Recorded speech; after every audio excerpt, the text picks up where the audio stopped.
Po 1989 roku polskie kino stanęło przed zadaniem rozliczenia się z białymi plamami historii Polski, historii nieistniejącego już PRL-u, tematami, które w czasach istnienia kinematografii PRL-owskiej albo były nieobecne, albo były podejmowane tylko, można powiedzieć, za pomocą swego rodzaju języka ezopowego.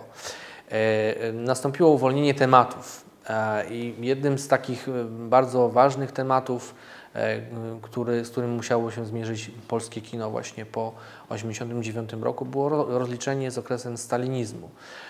Już w latach 80. powstały bardzo ważne filmy tego nurtu, takie jak na przykład Matka Królów Zaorskiego, Dreszcze czy Przesłuchanie Bugajskiego. Większość z tych filmów poszło oczywiście na półki. Ich premiery właśnie nastąpiły dopiero na początku lat 90., stąd można powiedzieć o pewnym przesunięciu tego nurtu z lat 80. do lat 90. I tutaj właśnie ten stalinizm był bardzo żywy w polskim kinie czasu przełomu. To jest bardzo ważna inspiracja dla zrozumienia istoty i wagi filmu Kuchnia Polska Jacka Bromskiego. Natomiast drugi bardzo istotny kontekst filmu Jacka Bromskiego, który na pierwszy rzut oka nie licuje jakby z poważnym tematem rozliczeniowym, to jest obecność po 1989 roku w polskim kinie kina gatunkowego. Jeśli chodzi o kino gatunkowe w polskiej kinematografii, w zasadzie postrzegane jest kino gatunkowe jako produkcja marginalna, prawda? Uważa się, że komedie, przede wszystkim melodramaty, kino sensacyjne było realizowane w polskiej kinematografii powojennej, bo przed wojną, jak wiemy, kino gatunkowe było specjalnością, zwłaszcza kina branżowego, ale bardziej przywiązywano właśnie wagę do kina problemu, do kina artystycznego, uważając, że kino gatunkowe nie ma tego ciężaru, paradoksalnie gatunkowego, który by pozwalał mówić właśnie o sprawach ważnych, o sprawach istotnych.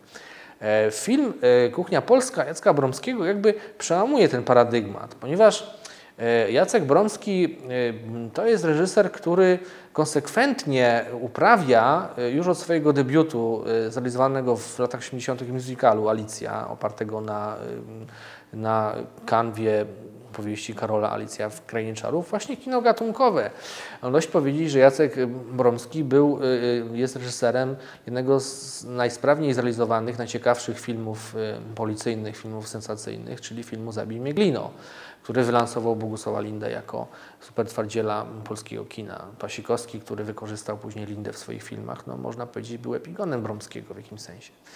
I teraz Bromski, który rozumie struktury kina gatunkowego, rozumie kino gatunkowe, ma wizję kina nie robionego dla wąskiej grupy krytyków, ale po prostu dla szerokiego grona odbiorców, widzów, postanowił językiem kina gatunkowego opowiedzieć właśnie o najbardziej tragicznych, węzłowych wydarzeniach historii Polski, doby PRL-u, zaczynając właśnie od lat 50., od Polski pod rządami Bieruta, od Polski stalinowskiej, przechodząc później przez 68 rok, czyli okres antyżydowskiej nagonki, zmiany warty w strukturach partyjnych, później przez wiosnę Solidarności w latach 80., aż po tak zwane odzyskanie wolności w 1989 roku. I z tego pomysłu wyrósł serial Kuchnia Polska,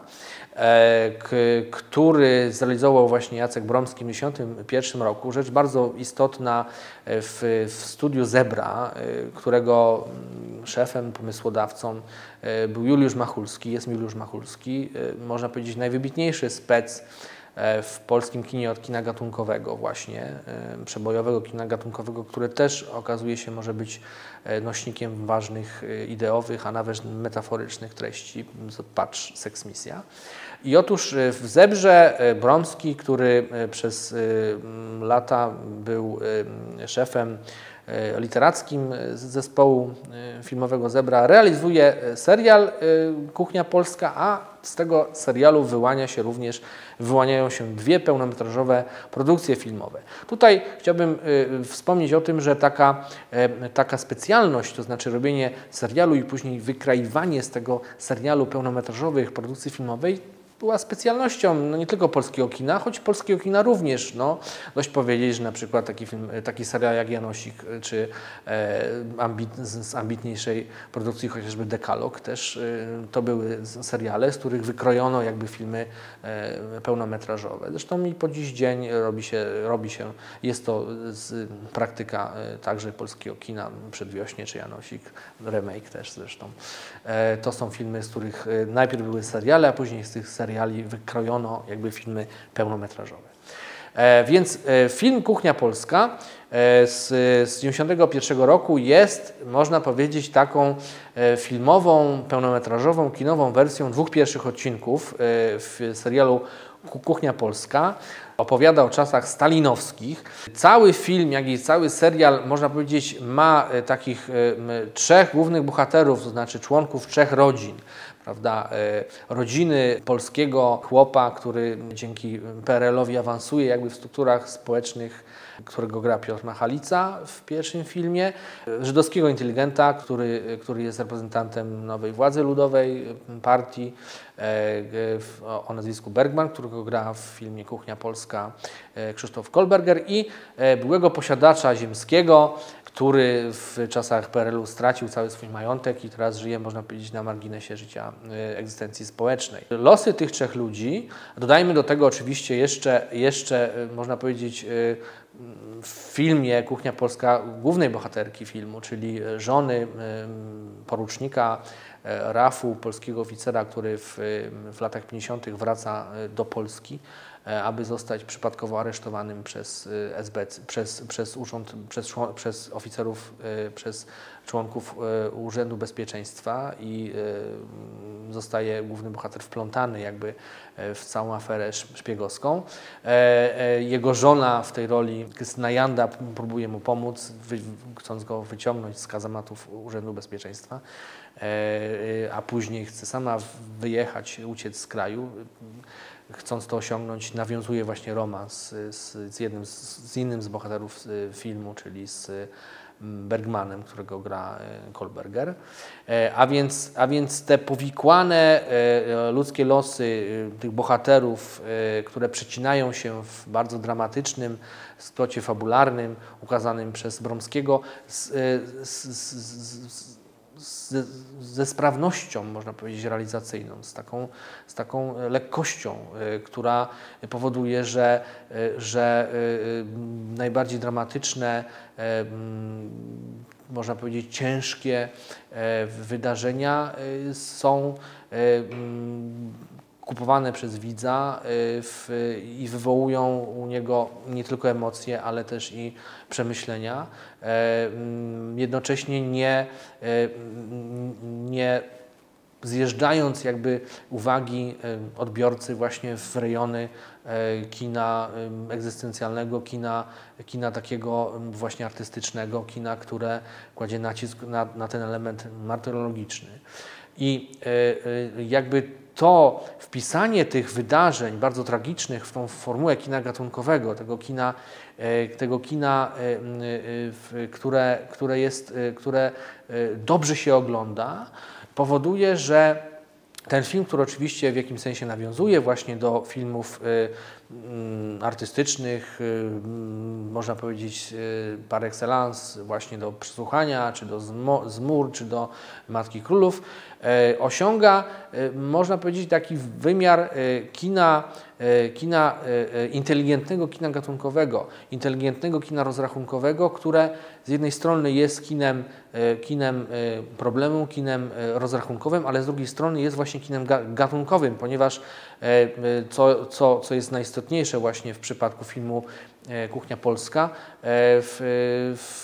te problemy są wpisane w konwencje gatunkowe, w konwencję melodramatu, w konwencję filmu szpiegowskiego, w konwencję filmu sensacyjnego.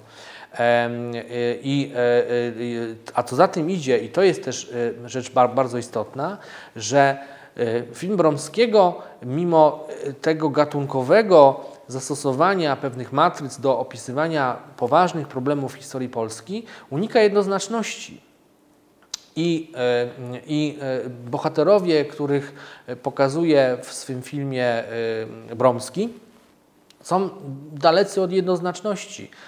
Nawet Bergman, powiedzmy, który jest, używając nomenklatury kina gatunkowego, badis, czyli tym złym charakterem, tak naprawdę jego motywacje wynikają po prostu z miłości do żony pilota, którą gra Janda, i mamy tu rodzaj, można powiedzieć, wpisania pewnych